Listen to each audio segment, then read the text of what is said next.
vai se cumprir.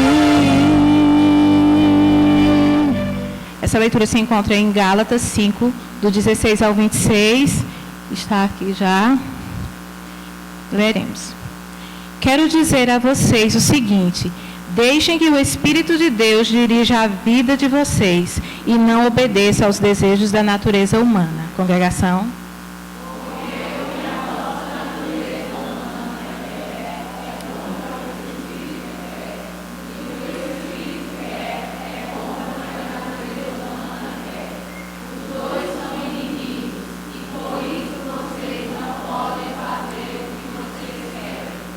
Porém, se é o Espírito de Deus que guia vocês, então vocês não estão debaixo da lei. Congregação. As coisas que a natureza humana produz são bem conhecidas. Elas são a imoralidade sexual, a impureza, as ações indecentes, A adoração de ídolos, as feitiçarias, as inimizades, as brigas, as ciumeiras, os acessos de raiva, a ambição egoísta, a desunião, as divisões. Congregação. as invejas, as bebedeiras, as farras e outras coisas parecidas com essas. Evite o que já disse. Os que fazem essas coisas não receberão o reino de Deus. Mas o Espírito de Deus produz o amor, a alegria, a paz, a paciência, a delicadeza, a bondade, a fidelidade. Congregação. A unidade e o domínio próprio, e contra essas coisas não existe lei. As pessoas que pertencem a Cristo Jesus crucificaram a natureza humana delas, junto com todas as paixões e desejos dessa natureza.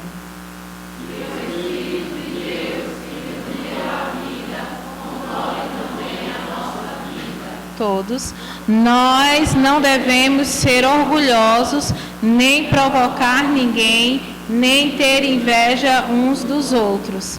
Amém. Que o Senhor possa aplicar a sua palavra em nossos corações. Eu peço que só a igreja sente e os visitantes, por favor, fiquem de pé, para que nós possamos conhecer. Temos ali 3 visitantes. A igreja tem uma saudação para vocês. Sejam bem-vindos em nome de Jesus. Volte sempre, fique com a gente. Amém. Sejam muito bem-vindos. Graça e paz, igreja. Em pé, por favor.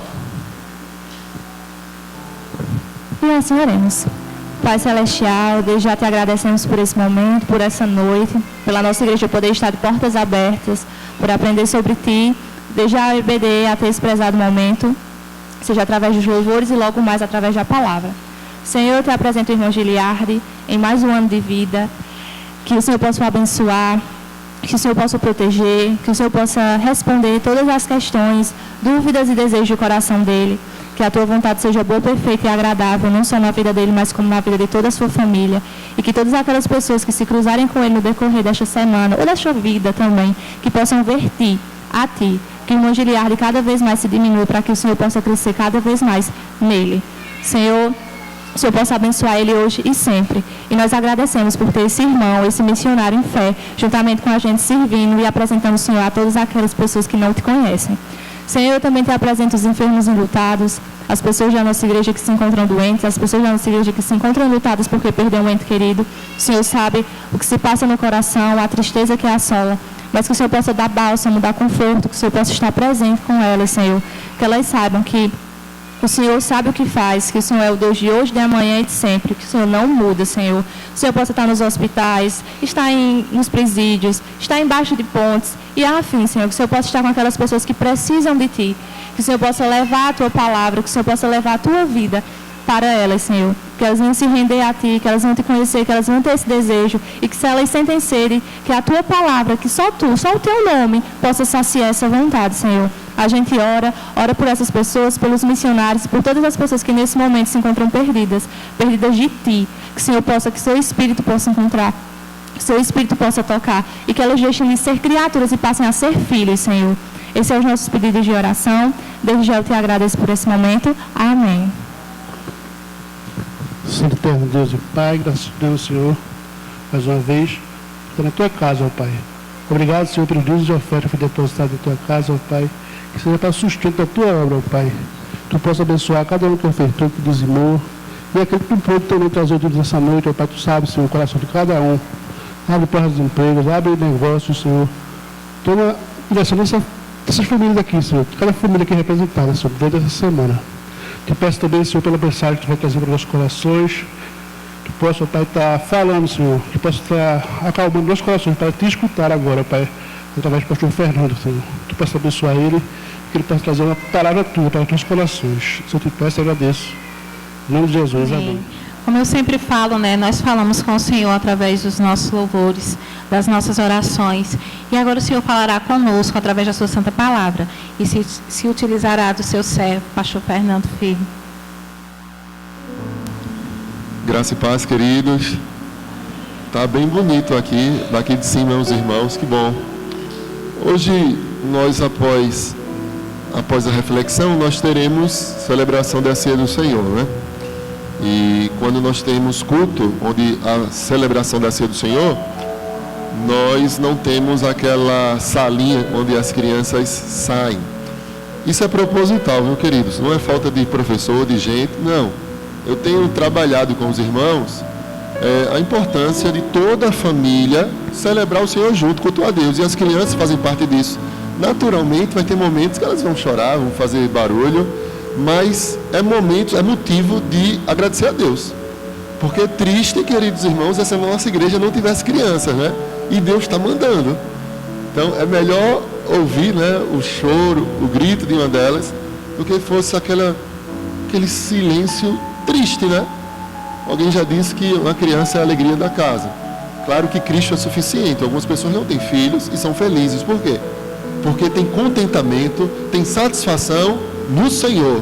Mas filho, criança, é bênção de Deus, amados irmãos. E na Bíblia, de Gênesis a Apocalipse, as crianças são convidadas a participar do culto público junto com toda a igreja. No século XX para cá foi que começaram a tirar as crianças do culto. Entendeu? Mas as crianças são convidadas e que Deus habilita em nossos corações, não é? O fruto do Espírito Santo. O amor, a alegria, a paz, não é? A longanimidade, benignidade, bondade, fidelidade, mansidão, domínio próprio. Ou seja, possamos ter paciência, não é? Também. Eu sei que isso soa estranho, porque nascemos já numa geração que não era bem assim, não é? Mas na Bíblia, as crianças sempre participaram do culto público. E dito isto, amados irmãos, abre a sua Bíblia em Apocalipse, também no capítulo 2. Eu digo também porque no último domingo trabalhamos o texto de Esmirna, né, em Apocalipse 2.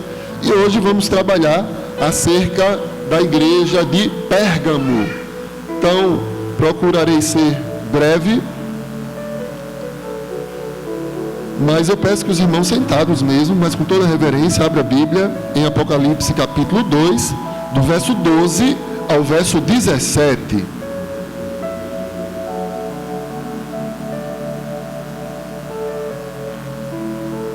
Último livro da Bíblia, né? Capítulo 2, do 12 ao 17. Carta à igreja de Pérgamo. Amém, queridos? Muito bem. Acompanhe o texto. Diz assim: ao anjo da igreja em Pérgamo, escreve: estas coisas diz aquele que tem a espada afiada de 2 gumes. Conheço o lugar em que habitas, onde está o trono de Satanás, e que conservas o meu nome, e não negaste a minha fé, ainda nos dias de Antipas, minha testemunha, meu fiel, o qual foi morto entre vós, onde Satanás habita. Tenho, todavia, contra ti algumas coisas, pois que tens aí os que sustentam a doutrina de Balaão, o qual ensinava a Balaque a armar ciladas diante dos filhos de Israel, para comerem coisas sacrificadas aos ídolos e praticarem a prostituição. Outro sim, também tu tens os que da mesma forma sustentam a doutrina dos nicolaítas. Portanto, arrepende-te, e se não, venham a ti sem demora, e contra eles pelejarei com a espada da minha boca. Quem tem ouvidos, ouça o que o Espírito diz às igrejas. Ao vencedor, dar-lhe-eis do maná escondido, bem como lhe darei uma pedrinha branca, e sobre esta pedrinha escrito um nome novo, o qual ninguém conhece, exceto aquele que o recebe. Amém, queridos? Glória a Deus. Como eu amo esses textos no livro de Apocalipse. Quem estava aqui no último domingo, quem acompanhou a pregação, sabe que o livro do Apocalipse, ele foi escrito no intuito de trazer encorajamento para a igreja, de trazer paz para a igreja. Um momento de forte perseguição ao cristianismo. E Deus, assim, Cristo se revela para o apóstolo João, quando ele estava ali exilado na ilha de Pátimos. Então ele se apresenta para João, conhecido também como discípulo amado, um apóstolo de Cristo Jesus, e ele assim orienta João a escrever, direcionado a estas igrejas. Perceba que geralmente ele diz ao anjo da igreja. Alguns apontam esse anjo como se fosse o pastor da igreja. Eu particularmente, e boa parte dos teólogos, nós discordamos, porque todas as vezes que a Bíblia cita anjo, é anjo mesmo, todas as vezes, e não no sentido assim metafórico, não é? Então entendemos que os anjos, eles fazem parte do culto público, não é? Há na verdade algo que você não consegue ver, há algo espiritual, só se Deus abrisse nossos olhos para nós vermos uma realidade, não é? Espiritual, tal como Eliseu orou a Deus e Deus deu a visão para aquele moço, não é? O seu servo, o seu ajudante. Então entende-se que havia ali um anjo guardião, sim, daquelas igrejas, de cada igreja, e havia um anjo na igreja de Pérgamo. Então ele escreveu essa carta direcionada para aquela igreja. E o que era Pérgamo? Pérgamo, de fato, era uma cidade, era ali um lugar a qual era um grande centro político, era também um grande centro médico e também religioso. Ora, por que é importante saber desses detalhes assim da época? Porque a linguagem, a maneira, as próprias palavras que o Senhor se dirige a essa igreja é proposital, é de acordo com todo aquele contexto. Ali, por exemplo, havia uma forte idolatria, havia um templo dedicado a um deus, abre aspas, né? Dentre aspas, melhor, um deus Zeus. Zeus é muito conhecido na mitologia grega. Havia também ali vários altares e santuários, tanto a Zeus como também a Atenas, né, que era a deusa da vitória e também era a patrona dali da cidade. Havia também ali altares, santuários dedicados a Dionísio. Dionísio que era simbolizado por um touro, não é? Alguns a têm como um deus do vinho. Existia também ali templos dedicados a Asclépio. Asclépio era o deus da cura e era simbolizado por o símbolo da medicina, por uma serpente. Não é? Havia também ali o culto ao imperador. Então o imperador ali, ele se autodenominava ali um deus, não é? E toda a população, havia toda uma doutrinação para ter uma lealdade cívica, e essa lealdade cívica estava ligada diretamente ao culto ao imperador. Eu olho às vezes a situação hoje em dia, eu digo, rapaz, não mudou muita coisa não é? Porque há muitos governantes que querem ser idolatrados, né? E eles procuram doutrinar todo mundo, né? Para seguir a cartilha dele. Enfim. E qual era ali a situação no verso 13? Mas antes de tudo, antes do verso 13, veja que ele diz assim: estas coisas diz aquele que tem a espada afiada de 2 gumes.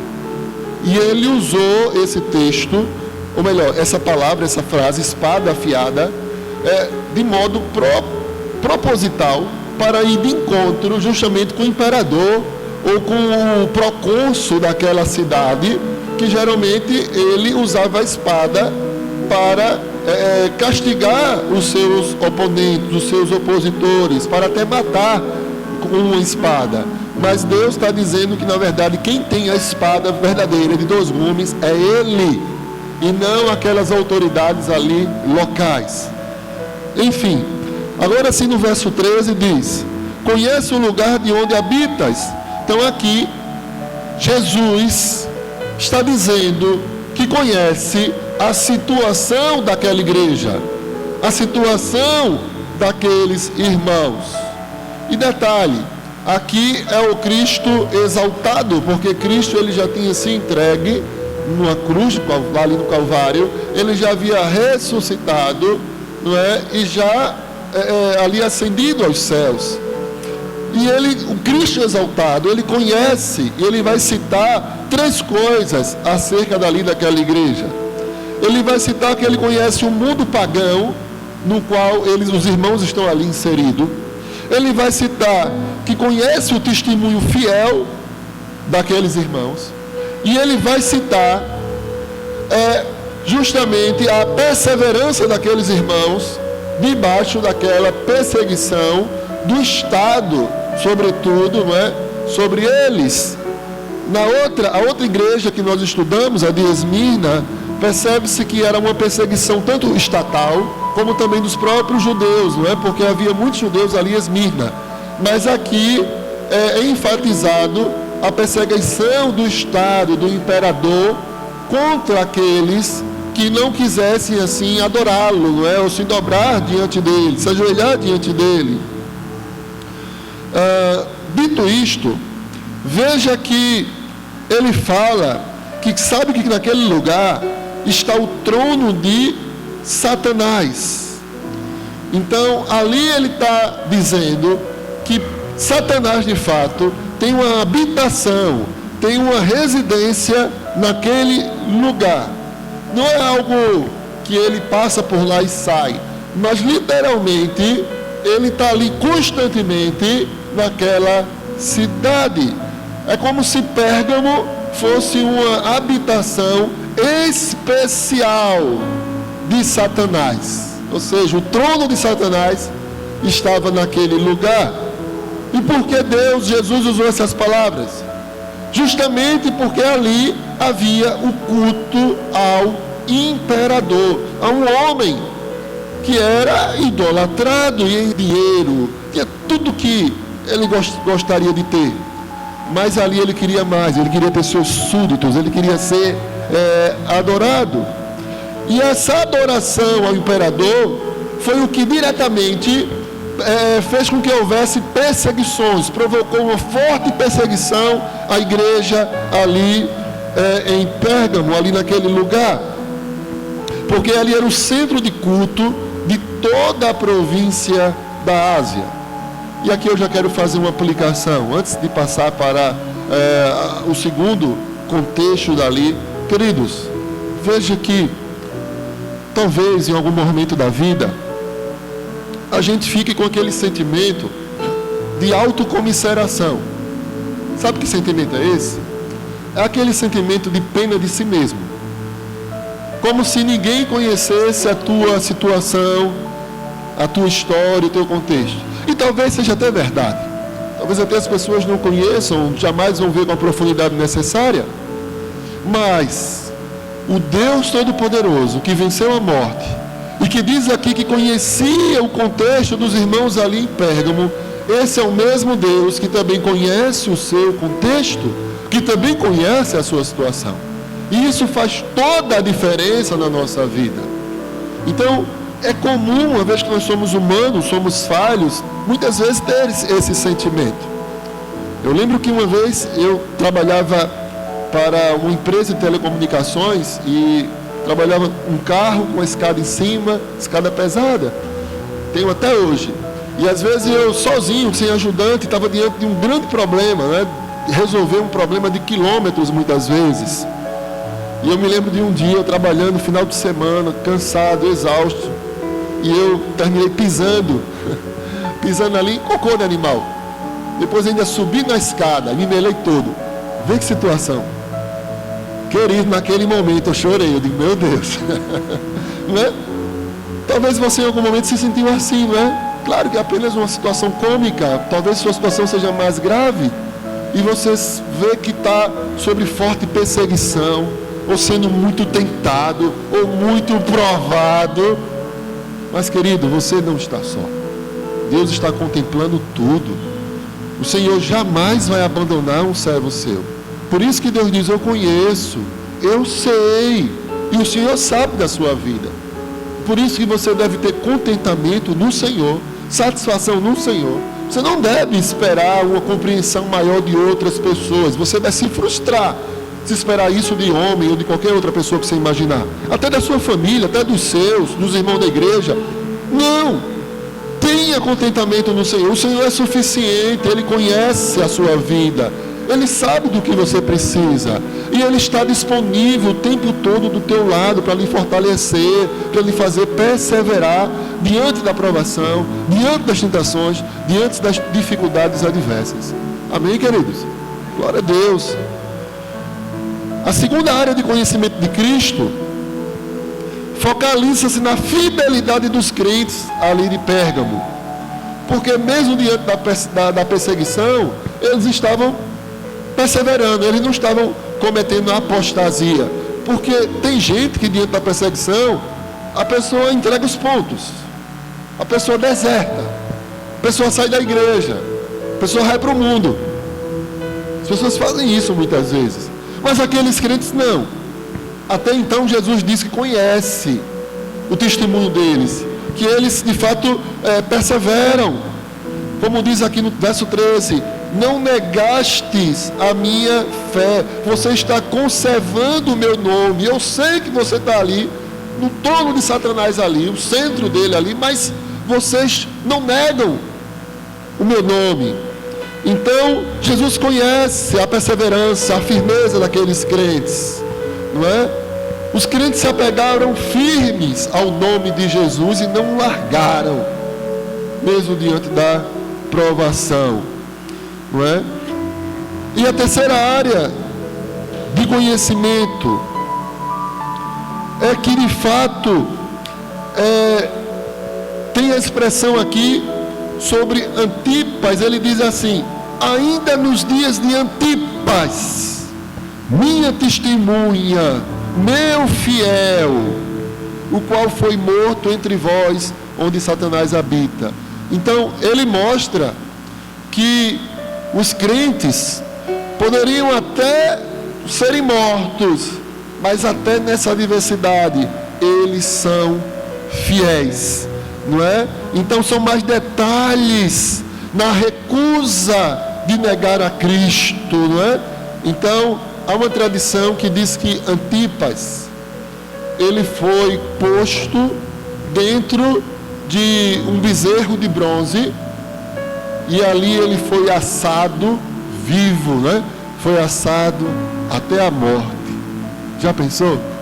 Mas ele não negou ao nome de Jesus, né? Na verdade um touro de bronze durante o reinado do imperador Domiciano, justamente porque ele se posicionou contra o paganismo, contra o culto ao imperador e aos falsos deuses dali da Grécia. Então, meus amados irmãos, aqueles crentes, eles tinham uma confiança perseverante em Cristo em meio à perseguição e ao martírio. Só que agora, queridos irmãos, o mesmo Deus que sabe da fé, da perseverança, da cidade, do ambiente hostil que eles viviam, mas o mesmo Deus também vai dizer que sabe também do ponto de fraqueza daquela igreja. Essa igreja aqui, diferente da igreja de Esmirna, Jesus ele cita um ponto fraco. Jesus elogiou aquela igreja, mas ele não vai deixar de apontar os erros daquela igreja.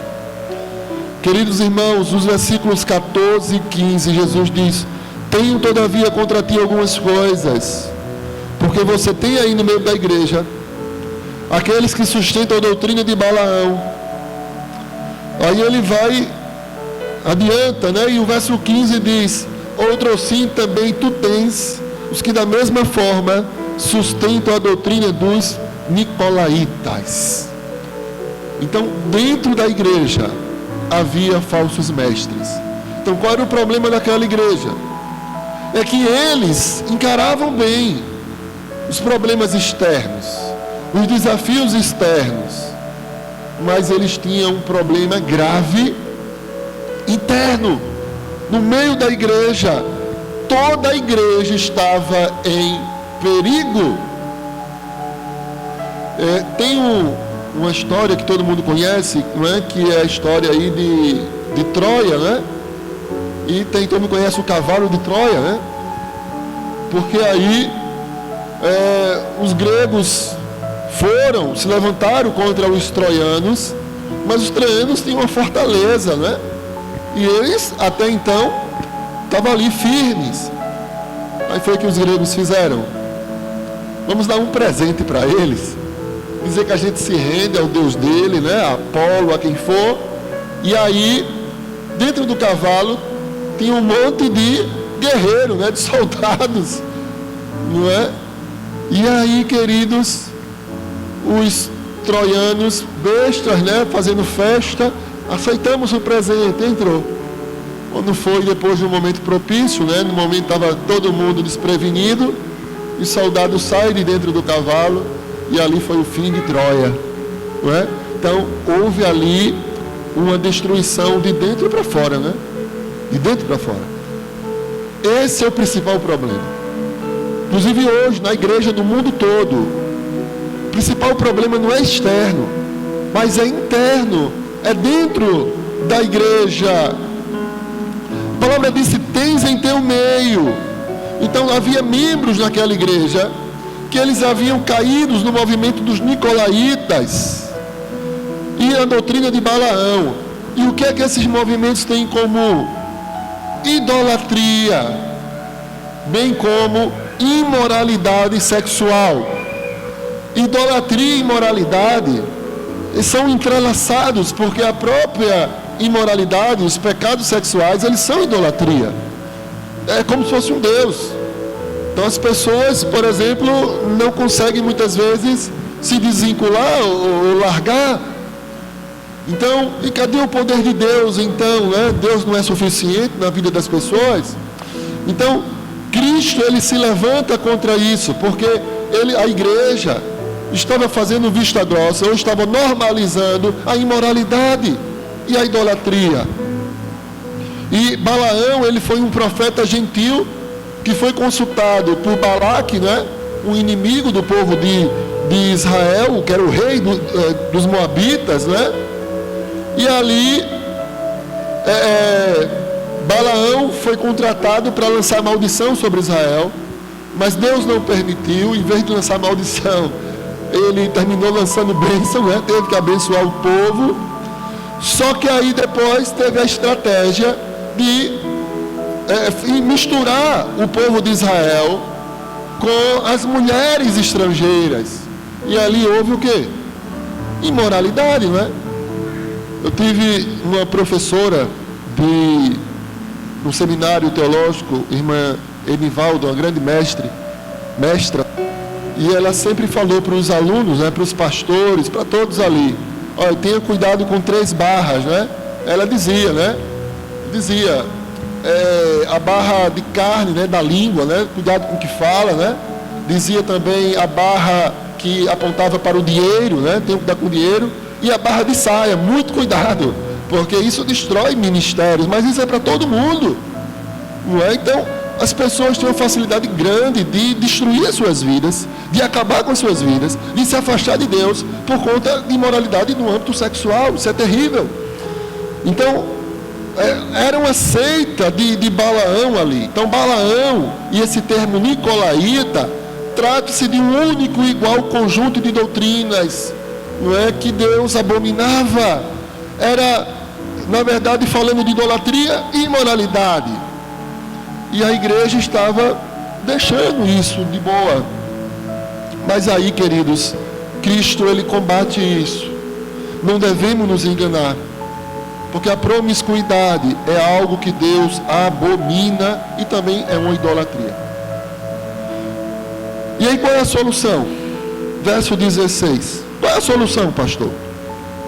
Portanto, arrepende-te, e se não, venho a ti sem demora, e contra eles pelejarei com a espada da minha boca. Então, a solução é, no grego, metanoeson, traduzindo, arrepende-te. O arrependimento está disponível ainda hoje para a igreja de Jesus. A igreja precisava tomar um posicionamento firme, e o arrependimento, ele pressupõe um pecado, e o pecado traz o quê? O juízo de Deus. De Deus não se pode escarnecer. O verso cita ainda que a vinda será para toda a igreja, mas a ira será derramada especialmente sobre os hereges e os seus seguidores. Entretanto, o juízo cairá sobre toda a igreja, pois se a igreja tivesse se posicionado firmemente, sem dúvida, haveria menos apostasia para o lado dos nicolaítas. E o verso 17, meus amados irmãos, diz: quem tem ouvidos, ouça o que o Espírito diz às igrejas. Ao vencedor, dar-lhe-ei do maná escondido, bem como lhe darei uma pedrinha branca, e sobre essa pedrinha escrito um nome novo, o qual ninguém conhece, exceto aquele que o recebe.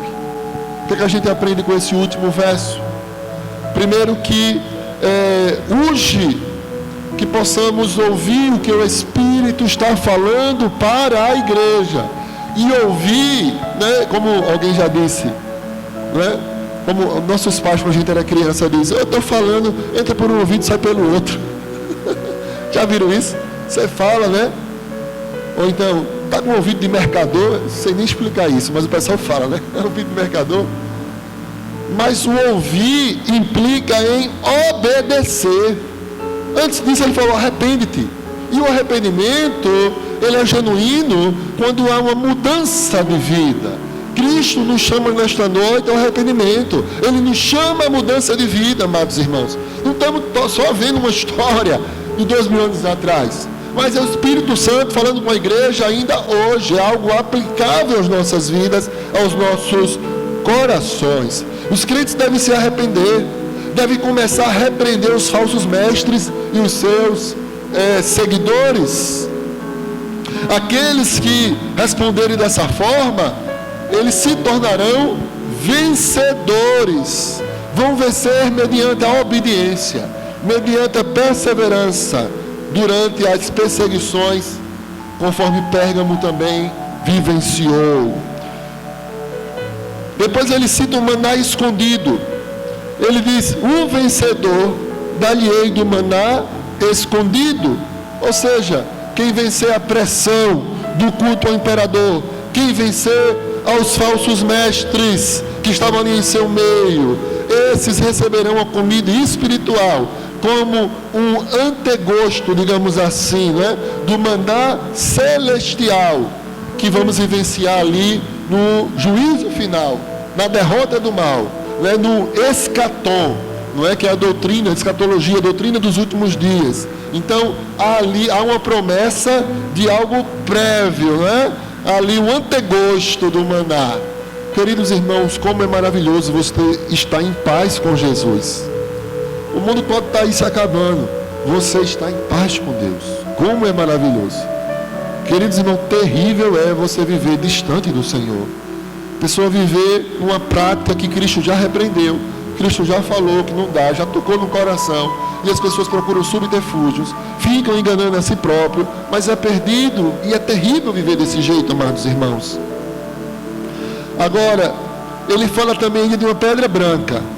Tem inúmeras interpretações para a pedrinha branca. Pastor, mas qual é a sua sugestão? Vai deixar o problema e correr? Não. Provavelmente, quando ele fala pedrinha branca, né, é uma combinação de uma pedra que era dada para os vencedores ali dos jogos, onde posteriormente iriam entrar numa festa, bem como também seriam nuances de um voto de absolvição, como se tivesse um tribunal e quando fossem votados, os magistrados dissessem branca, está absolvido. Então ali uma harmonia entre esse vencedor, não é, de uns jogos, digamos assim, de um atletismo ou outros e afins, e aquele que foi absolvido ali também diante de um tribunal. Então, tanto o maná como essa pedrinha branca são símbolos escatológicos que são ali relacionados à festa de Cristo, à festa messiânica no escatom, ou seja, naquilo que está por vir, no juízo final, como os irmãos conhecem, não é? E falam da comida espiritual e de um novo nome, que somente quem recebe sabe, né? Nome é algo muito pessoal, um novo nome que Deus dá aos crentes. Que bênção, né? E aí? Você está preparado para receber essa pedrinha branca, né? Estão preparados? Portanto, amados irmãos, a igreja de Pérgamo, ela pode ser comparada com a igreja da atualidade, com a igreja hoje. Queridos, há grandes igrejas, se é que eu posso chamar de igrejas, mas eles se denominam igrejas. Igrejas que têm 20 mil membros, para você ter uma ideia, que por mês batizam de 1.000 a 2.000 pessoas. Mas são igrejas que elas não são igrejas bíblicas, apesar de dizer que são, mas não são, porque elas procuram, na verdade, produzir algo para agradar, para atrair o consumidor. Então as pessoas não são servos de Cristo, as pessoas são consumistas, são consumidores, e eles querem dar o produto que o consumidor quer. Sabe, as empresas de marketing, elas fazem, por exemplo, pesquisas. Faz pesquisas e o que é que o público precisa, o que é que ele quer. Procuram aplicar mediante esse feedback, esse retorno do público. Aí tem gente fazendo isso com a igreja, como se a igreja fosse uma empresa. E não é assim. O objetivo da igreja não é agradar as pessoas, é agradar o dono da igreja. E o dono da igreja é Cristo Jesus, o nosso Senhor. O culto tem que ser feito como ele já determinou na sua palavra. E outro, a conversão de pessoas não é um ato de homem, não é um ato humano. Só o Espírito Santo de Deus converte alguém. Eu até entendo quando alguém está em debate com outra pessoa, numa faculdade, na escola, e no trabalho, e o outro não bate, não aceita, e eu entendo ele. Por quê? Porque para entender das coisas do alto, só se tiver uma ação do Espírito Santo de Deus, porque é só o Espírito Santo que convence o homem do pecado, da justiça e do juízo. Então a gente faz o quê? Prega o Evangelho, mas deixa o resultado com o Espírito Santo. Nós oramos, intercedemos pelas pessoas que estão cegas, com a venda nos olhos, e acham que sabe tudo, que conhece o propósito da vida, conhece o sentido, mas não conhece. Não tem convicção da vida pós-morte, por exemplo. Não sabe para onde vai, nem querem pensar sobre isso. Eles dizem, Deus sabe. Não é? Ou então, ninguém sabe. Não é? Mas é para saber. A Bíblia garante isso. O cristão tem essa convicção de vida eterna, de eternidade. Porque o próprio Espírito, ele convence-nos disso. Você tem plena convicção disso. Então, meus amados irmãos, nós precisamos, na verdade, agradar a Deus, pregar o que o Senhor quer. Tem igrejas que não estão mais denunciando o pecado. Por quê? Porque as pessoas vão uma vez e não vão voltar mais, né? Porque foram confrontadas. Tem pessoas que são assim. Outros que já são, o Espírito Santo já tem tocado, está trabalhando, aí gostam, né? Senhor, obrigado por me confrontar. Não é? Porque sabe que é o alto, vem do alto, que é Deus que está incomodando, que está confrontando, não é? Então as igrejas de hoje estão muito distantes do que o Senhor quer, estão cedendo às pressões mundanas, estão cedendo às pressões do Estado, inclusive, não é? Para algumas igrejas se misturam tanto, que eu digo, misericórdia, não é bem assim não, viu? Porque o Evangelho, ele é sim exclusivista. Pastor, como assim exclusivista? Ora, só a salvação em Cristo Jesus, é exclusivo por Jesus. Disse Jesus, eu sou o caminho, não existe outro. A verdade e a vida. Ninguém vem ao Pai senão por mim. Aí tem pastores que querem a igreja muito cheia, aí diz, não é bem assim não, todo mundo vai para o céu, o que importa é o seu coração, pode viver do seu jeito que quer, continue assim, né? O que é que você quer mais? O que é que você quer mais na nossa igreja, né? Quer como alguém já disse, quer um espaço kids, quer uma área VIP, né? O que é que você quer? Quer ar-condicionado? Né? Aí como brincou certa feita o pastor Mocelin, tudo isso você tem, né? Com 10% do seu salário, misericórdia, né? Mas muitos só querem isso mesmo, e eles não pregam a palavra de Deus. Mas quem sustenta a verdadeira igreja do Senhor é o próprio Deus, queridos irmãos. A PIB em Santa Cruz, por exemplo, foi fundada, ou melhor, o trabalho começou em 1940. Nem existia a cidade de Santa Cruz. Se tornou igreja em 1948, ainda também nem havia cidade. E eu pesquisei a história, né? Tantas e tantas coisas. Mas a igreja permanece de pé. Por quê? Porque é do Senhor. É o Senhor que a sustenta, é Deus, não é homem.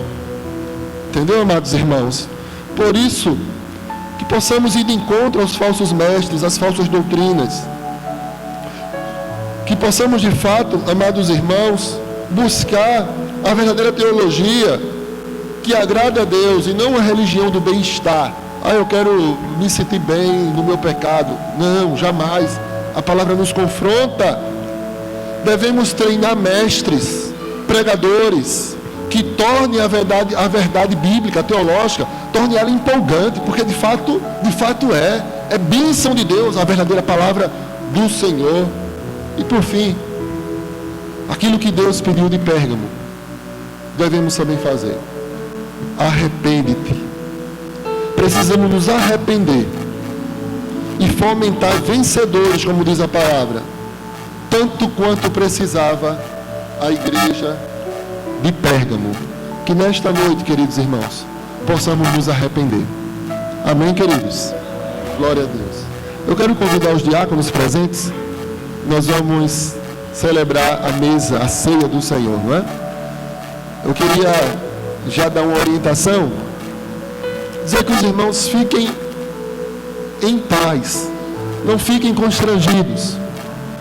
Sei que nem todos estão aptos a participar, mas a Igreja Batista, propositalmente, ela faz sim um culto público, porque é um testemunho vivo, não é? Não deixa de ser uma pregação visível do Evangelho, esse momento que nós celebramos a ceia do Senhor.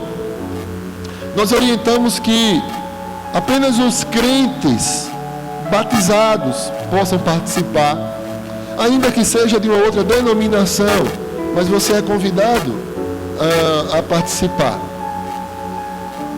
A ceia, na verdade, queridos irmãos, é um memorial simbólico, onde Cristo nos ordenou, também é uma ordenança. Cristo quis ser lembrado, nesse sentido, da sua morte e também a sua ressurreição, onde nós utilizamos dois elementos, o pão e o vinho. O pão simboliza o seu corpo, que foi inclusive trespassado por uma lança, foi preso no madeiro, numa cruz. E o vinho simboliza o seu sangue, que foi totalmente derramado. Jesus pediu que fizéssemos isso em memória dele. E pediu que fizéssemos isso até que ele venha. Então isso também aponta para a esperança futura, né? Para uma esperança de que Cristo irá voltar. Ou seja, nós ali também dramatizamos que Cristo veio, se fez carne, morreu, ressuscitou e voltará. E nós temos o privilégio de participar dessa ordenança, desse memorial. A Bíblia cita ceia do Senhor. E esse é o termo que a Igreja Batista usa. Ok, queridos? Portanto, peço que vocês abram suas Bíblias em 1 Coríntios capítulo 11. E nós vamos ver a orientação do apóstolo Paulo acerca da celebração da ceia do Senhor, a qual eu previamente já fiz esse breve resumo.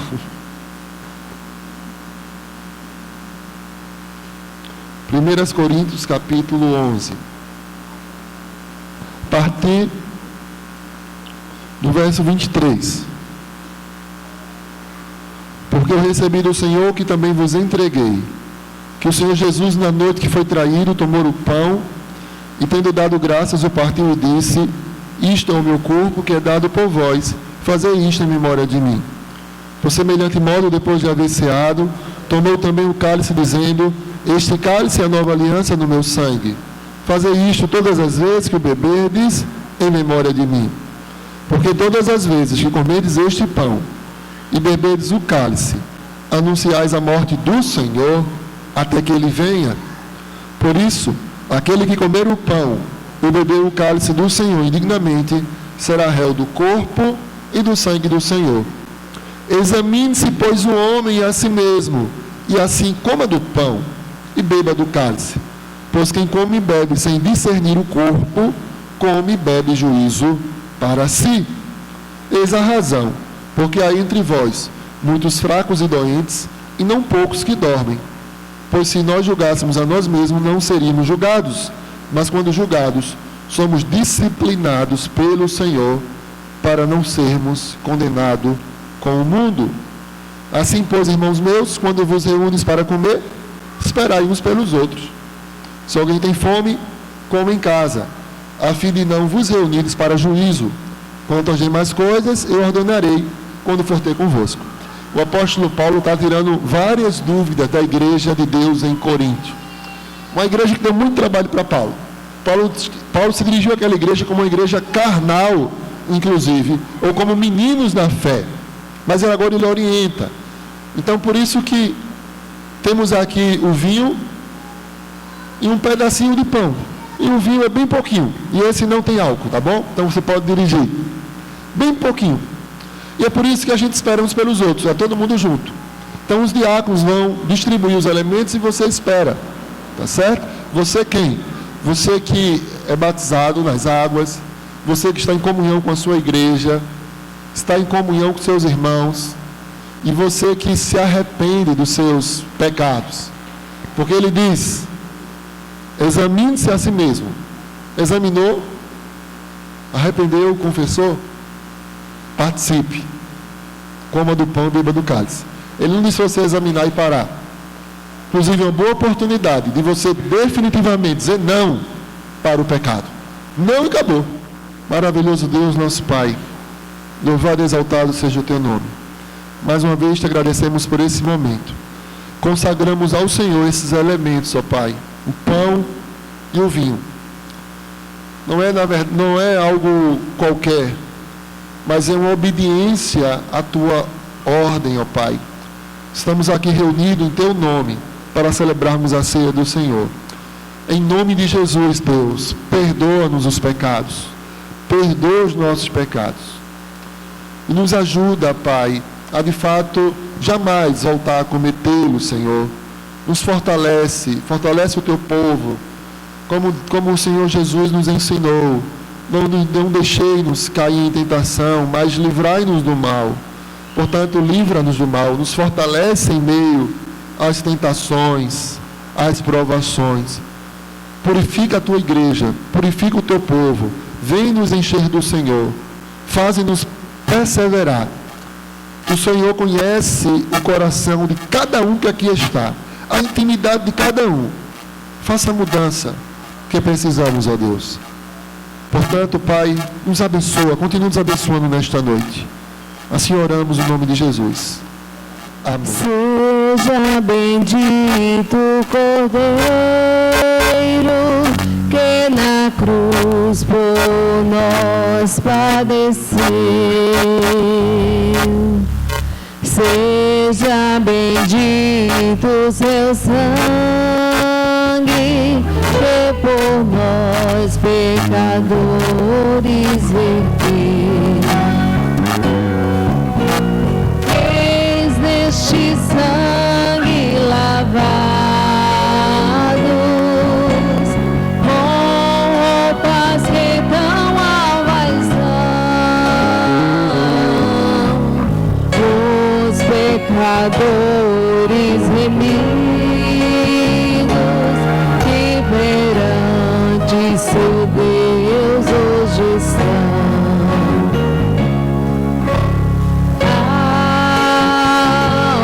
Mais que a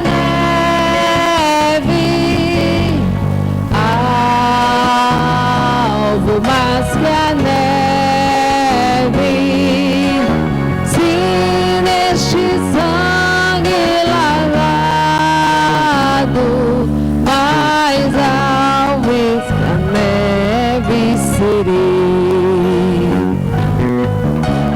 Quão espinhosa coroa que Jesus por nós suportou. Oh, quão profundas as chagas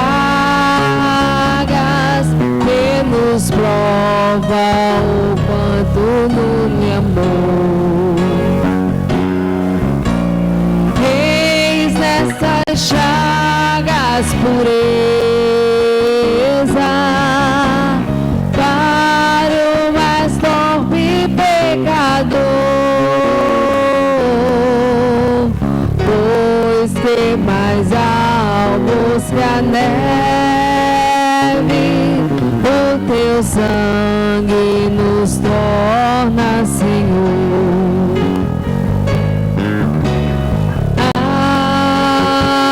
Alvo mais que a neve,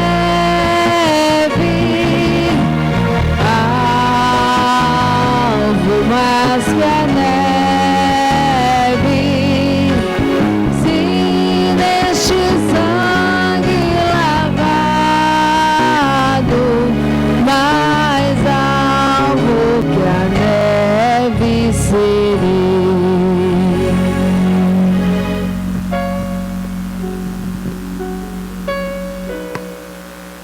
Amém. Que bênção, não é?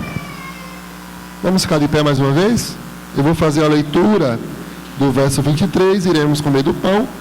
Depois a leitura do verso 25 e vamos também comer do pão. Porque eu recebi do Senhor que também vos entreguei, que o Senhor Jesus, na noite que foi traído, tomou o pão e, tendo dado graças, o partiu e disse: isto é o meu corpo que é dado por vós, fazei isto em memória de mim. Em memória de Jesus, tomamos do pão.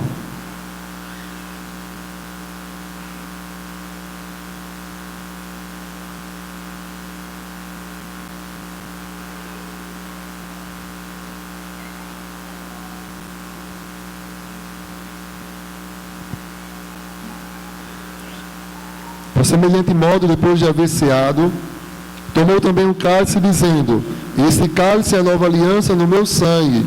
Fazei isso todas as vezes que o beberdes, em memória de mim. Em memória de Jesus, tomamos o cálice.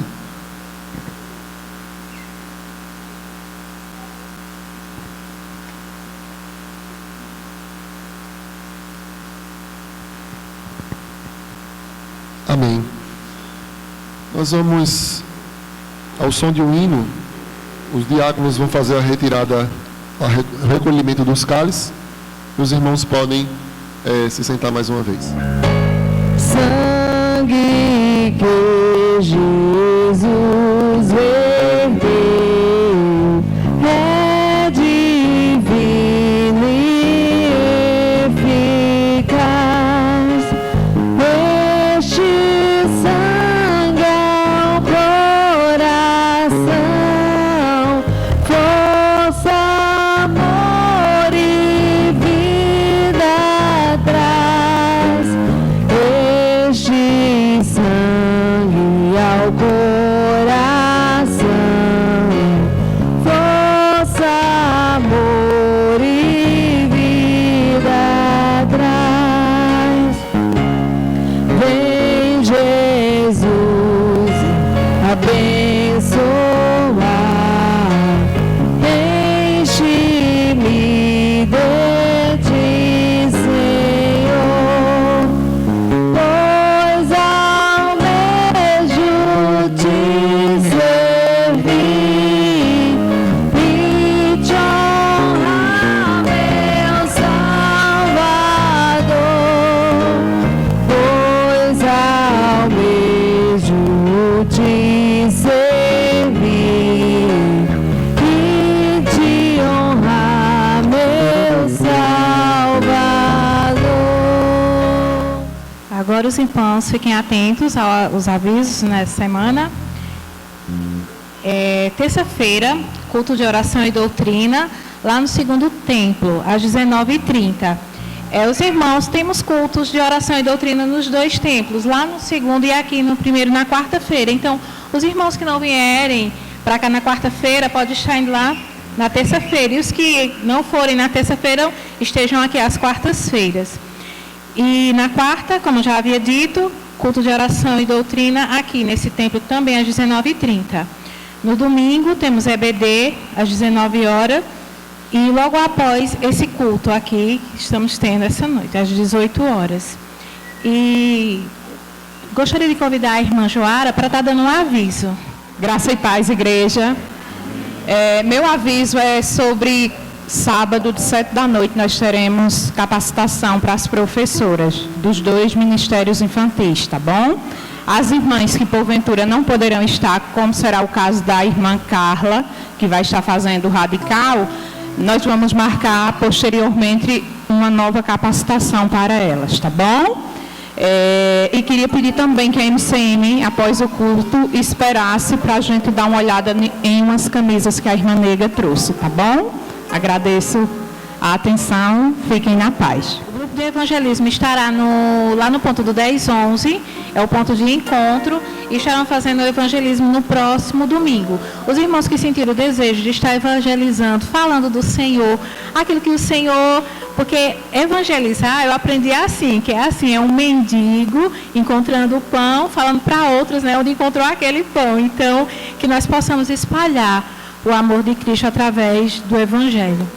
E não mais, eu quero agradecer a oportunidade, em nome de Jesus.